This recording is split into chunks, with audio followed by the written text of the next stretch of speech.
YAPTA, le travail approfondi sur l'architecture de la solution et la planification urbaine détaillée se poursuit activement.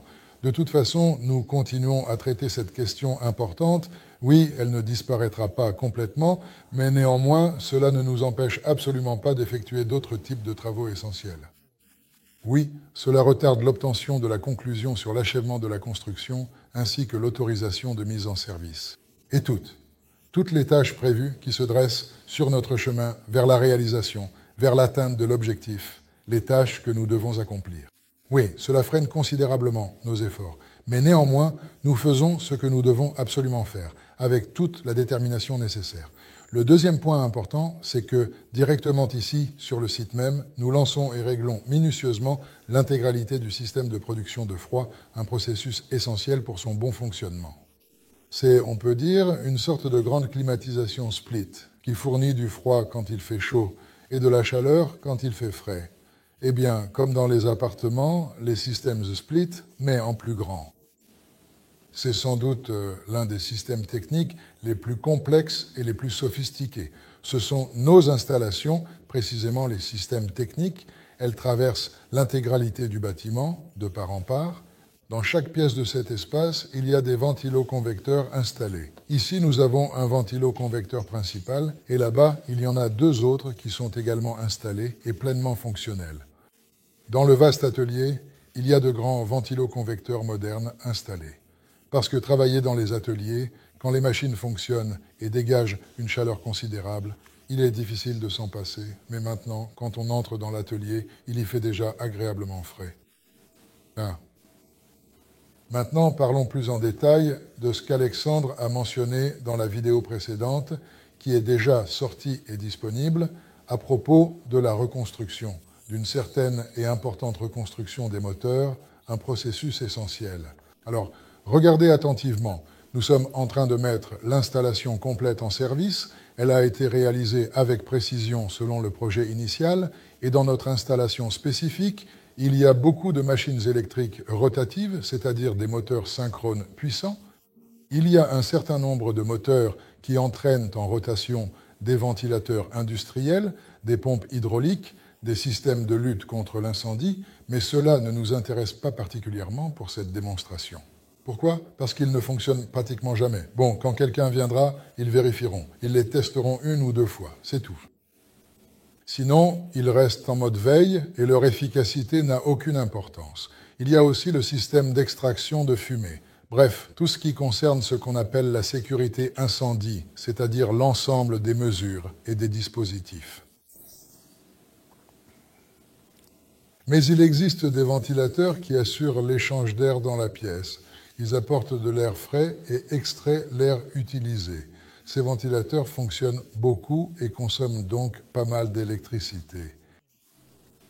Dès que la période de garantie sera terminée, les fournisseurs auront rempli leurs obligations afin que nous sachions déjà que nous n'avons aucune réclamation à faire, ni aux fournisseurs, ni aux entrepreneurs. Nous allons progressivement remplacer les enroulements standards de ces moteurs par nos enroulements combinés qui offrent une efficacité et des performances améliorées. Cela ne veut pas dire que nous allons acheter de nouveaux moteurs. Non, nous allons seulement changer les enroulements. Pourquoi est-ce nécessaire ? En fait, l'expérience a clairement démontré qu'en remplaçant les enroulements existants par des enroulements combinés, ces travaux d'optimisation sont entièrement rentabilisés en 3 mois maximum de fonctionnement effectif de l'équipement. C'est un délai vraiment maximum. Et par la suite, cela commence à générer des économies directes et concrètes. Cela permet d'économiser de l'argent de manière significative, car ce qui nous intéresse principalement, c'est le résultat économique global de l'entreprise, c'est-à-dire le bénéfice net. Et tout ce qui réduit ce bénéfice, ce sont ces postes de dépenses que nous devons absolument réduire. De quelle manière ? Tout d'abord, en mettant en œuvre des mesures d'efficacité énergétique. L'une d'elles consiste à remplacer les enroulements dans les machines les plus sollicitées. Parce qu'une meuleuse, par exemple, que tu utilises, que tu allumes, que tu affûtes quelque chose avec et qui fonctionne pendant 20 minutes par poste, il n'y a tout simplement aucun intérêt à rénover les enroulements du moteur. C'est pourquoi nous allons moderniser et remplacer les enroulements uniquement dans les machines pour lesquelles cela est pertinent. C'est terrible. Des promesses mois après mois, avec des excuses différentes à chaque fois. Nous avons épuisé notre patience concernant ce projet qui traîne depuis presque 10 ans. Faudra-t-il attendre encore 10 ans la licence? Si la licence n'est jamais obtenue, tout l'équipement acheté sera obsolète et il faudra encore acheter du nouveau matériel et continuer à collecter des fonds. C'est fantastique. Premièrement, l'installation a été construite en un peu plus de 2 ans. L'attente de la conclusion dure depuis 10 mois. On ne peut pas changer les faits. Ce n'est pas de notre faute. C'est un problème général à Moscou. Dieu nous en préserve que cela se répande dans tout le pays. Ce serait un préjudice colossal pour l'économie. La façon dont les projets ont été approuvés, cela a pris plusieurs années. Combien? 2 ans. Toute cette procédure d'approbation a pris ce temps-là. Ce ne sont pas nos caprices. L'équipement ne deviendra pas obsolète, car peu importe ce qui se passe là-haut chez les fonctionnaires, dans les hautes sphères, nous continuons à travailler sur le développement, la préparation et le lancement de leur production. La toute dernière chose que nous avons montrée et clairement démontrée, ce sont des moteurs spécifiquement basés sur une plaque couramment utilisée dans la meuleuse d'angle. À partir de ces plaques de base, des prototypes de moteurs fonctionnels ont été fabriqués avec succès. Au moins 48 modifications ont été réalisées. Parce qu'un moteur, par exemple, ce n'est pas juste un moteur. Il y a le moteur intégré avec un capteur thermique, avec un encodeur et un capteur thermique. C'est pourquoi un même moteur peut avoir 3 versions, 3 modifications. Il peut être équipé de connecteurs, c'est simplement une variante de modification. Mais dans un cas, lorsqu'il n'a pas de capteur, il est simplement utilisé comme moteur. Avec un encodeur incrémental, il peut servir de moteur d'entraînement. De plus, chacun de ces moteurs peut être conçu pour fonctionner à une fréquence allant de 50 à 600 Hz.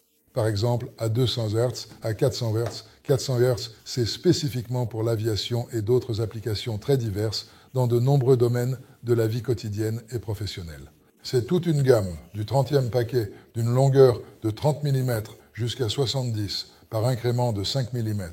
C'est toute une gamme très complète de moteurs spécifiquement destinés à répondre aux divers besoins et aux exigences particulières dans la production industrielle, qu'il s'agisse d'outils spécialisés, de petites machines complexes ou d'appareils électroménagers essentiels.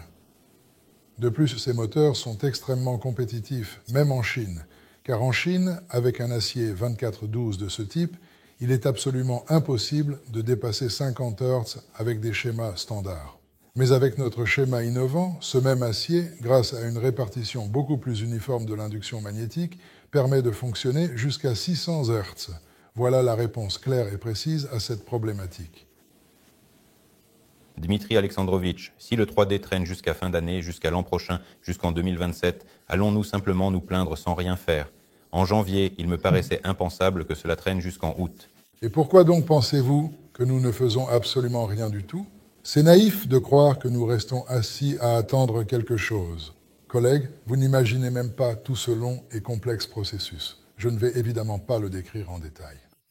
Racontez ce qui s'est passé, quelles démarches ont été entreprises, quelles mesures.